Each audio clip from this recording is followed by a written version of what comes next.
Hello guys, मेरा नाम है सागर। स्पाइसी वाइफ के एपिसोड की स्टार्टिंग में हमें दिखाया जाता है वो बस मुझे इस तरीके से गुस्सा दिलाना चाहती है और कुछ नहीं।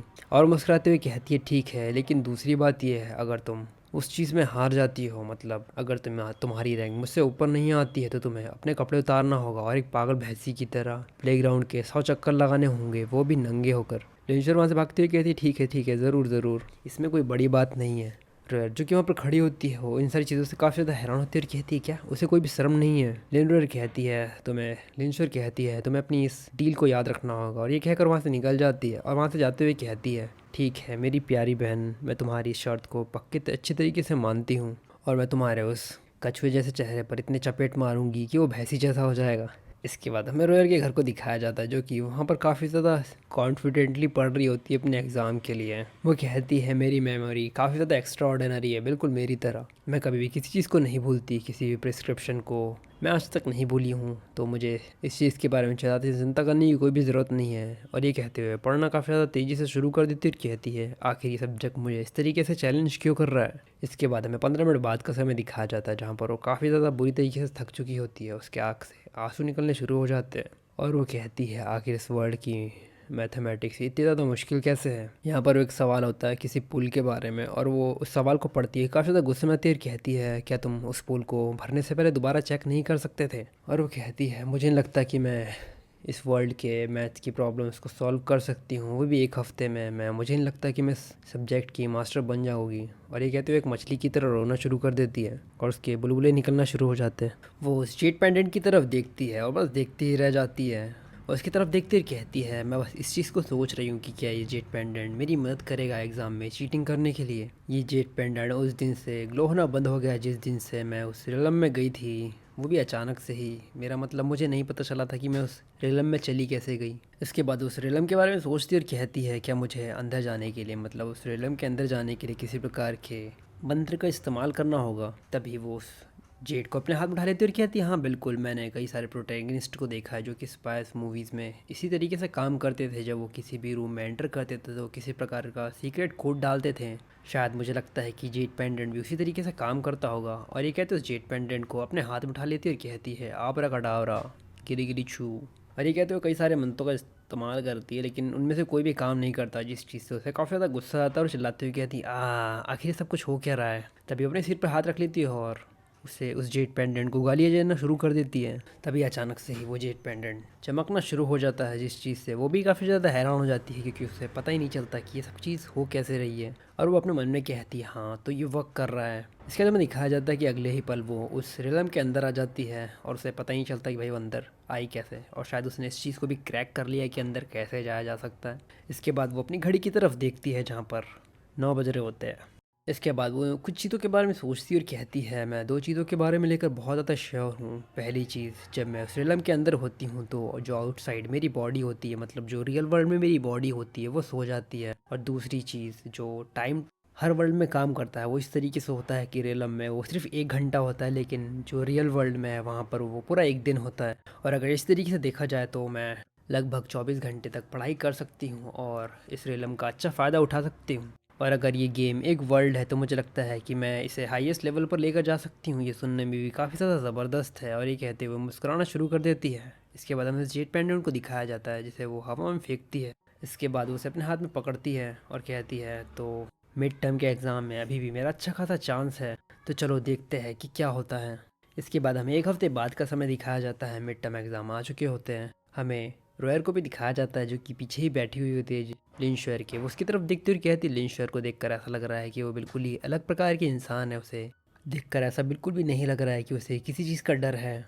हमें लिंशर को दिखाया जाता है, जो कि अभी काफ़ी ज़्यादा कॉन्फिडेंट होती है। इस चीज़ को देखकर रोयर अपने मन में कहती है आखिर वो इतनी ज़्यादा शांत कैसे इस एग्ज़ाम में, क्या उसके पास कोई सीक्रेट ट्रिक है इस एग्ज़ाम में जीतने के लिए, मतलब मेरा उस बैट को जीतने के लिए। इसके बाद हमें दिखाया जाता है कि जो टीचर होती है वो क्वेश्चन पेपर देती है। लिंशर उस क्वेश्चन पेपर की तरफ देखती है और उसका चेहरा कुछ ऐसा होता है। इसके बाद वो डायरेक्ट सो जाती है। इस चीज़ से रोयर काफ़ी ज़्यादा हैरान होती है, थोड़ा गुस्से में जाती है और कहती है क्या वो अभी के अभी सो गई, सिर्फ 3 सेकंड ही हुए हैं अभी, आखिर वो सब कुछ करना क्या चाहती है। ऐसे ही टाइम बीतते जाता है और हमें दिखाया जाता है कि एग्ज़ाम ख़त्म होने को सिर्फ 15 मिनट बचे हुए होते, तभी लिंशर जाग जाती है, एक उबासी लेती है। इसके बाद वो सामने क्वेश्चन पेपर की तरफ देखती है और बस वही वो लिखना शुरू कर देती है, क्योंकि रियलम में जाकर उसने उन्हीं क्वेश्चंस को पढ़ा होगा जो रियल लाइफ मतलब उसके एग्ज़ाम में होंगे। इस चीज़ से रोयर काफ़ी ज़्यादा हैरान होती है और कहती है आखिर वो अचानक से इतनी ज़्यादा तेज़ी से काम कैसे करने लगी। उसे देखकर ऐसा लग रहा है कि कुछ ज़्यादा ही जल्दी में है। मैं इस चीज़ को जानती थी कि रोयर सच में बहुत बड़ी बेवकूफ़ है, लेकिन वो एक रात में इतनी ज़्यादा स्मार्ट हो सकती है? नहीं, मुझे नहीं लगता कि ये सारी चीज़ें कोई सेंस भी बनाती है। मुझे लगता है कि वो बस रैंडमली क्वेश्चंस का आंसर देना चाहती है। वो अपने पहले एग्ज़ाम में ही ऐसा कुछ कर रही है, ये सच में बहुत ही ज़्यादा रिडिकुलस है। और ये कहते हुए मुस्कुराना शुरू कर देती है और कहती है लिंशर, मैं इस चीज़ के लिए बहुत ज़्यादा उत्सुक हूँ कि तुम प्लेग्राउंड में बिना कपड़ों के दौड़ते हुए कैसी लगोगी, और इस चीज़ का कोई भी चांस नहीं है कि मैं इस बैट को लूज़ करने वाली हूँ। इसके बाद में दिखाया जाता है कि रिज़ल्ट का टाइम आ चुका होता है और सभी लोगों की रिज़ल्ट टीचर बता रही होती है, सबके मार्क्स वगैरह बता रही होती है। तभी लिंशर की बारी आती है, उसका नाम पढ़ती है और कहती है क्या 59 इन मैथ्स। जैसे ही वो 59 बोलती है, आसपास की सारी लड़कियाँ उस पर हंसना शुरू कर देती है, जहाँ पर वो एक एक चीज़ के बारे में उसका मजाक उड़ा रही थी। मतलब वो शर्त के बारे में, सारी चीज़ों के बारे में, एक एक चीज़ों के बारे में जो शर्त लगाई थी वगैरह वगैरह। रोयर भी वहीं पर होती, वो भी हंस रही होती, कहती है लिंशर क्या तुम्हें अपनी शर्त याद है? लिंशर कहती है अभी कई सारे सब्जेक्ट बचे हुए हैं, तुम्हें इतनी ज़्यादा जल्दी किस चीज़ की है? रोयर कहती है लेकिन मुझे लगता है कि तुम कुछ ज़्यादा ही कवर्ड हो, क्योंकि इस फैक्ट को तुम एक्सेप्ट नहीं करना चाहती कि तुम सभी लोगों के सामने तुम्हें कन्फ्रंट कर लिया गया है। कोई जल्दी से उसके बाकी सारे सब्जेक्ट के स्कोर को पढ़े, वो भी थोड़ा ज़ोर से पढ़ो, ताकि सभी लोग उसके सुन सके कि उसे कितने स्कोर मिले हैं। और ये कहते हैं उसकी तरफ मुस्कुराते हुए देखते हुए कहती है ये बेवकूफ़ कोतिया, ये मेरे साथ खेलना चाहती है।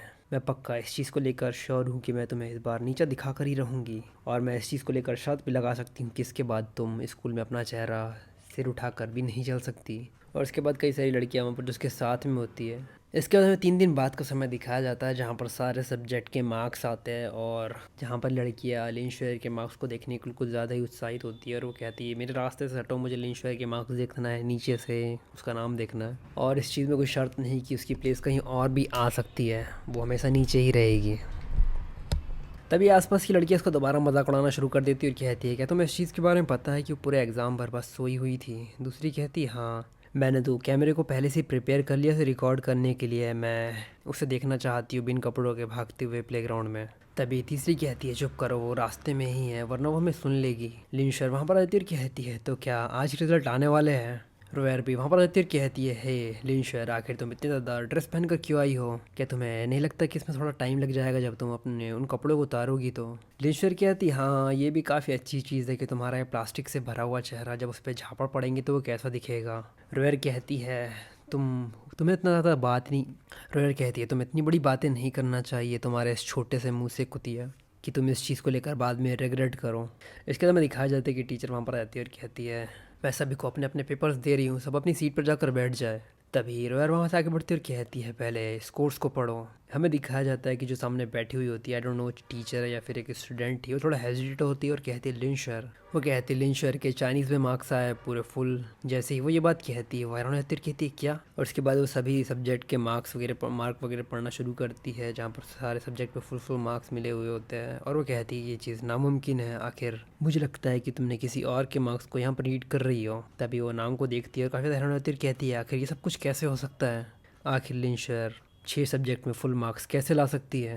तभी वो सामने टीचर के पास चल जाती है, उसकी और को पकड़ती है और कहती है रैंक रिपोर्ट कार्ड कहाँ पर है? वो उसे वो रिपोर्ट कार्ड देता है। इसके बाद जहाँ पर वो उस रिपोर्ट कार्ड में उसके पूरे स्कोर्स देखती है, जो कि होते हैं 959 टोटल। तो ये एपिसोड यहीं तक। अगर आपको एपिसोड पसंद है तो लाइक कमेंट शेयर सब्सक्राइब ज़रूर से कर देना।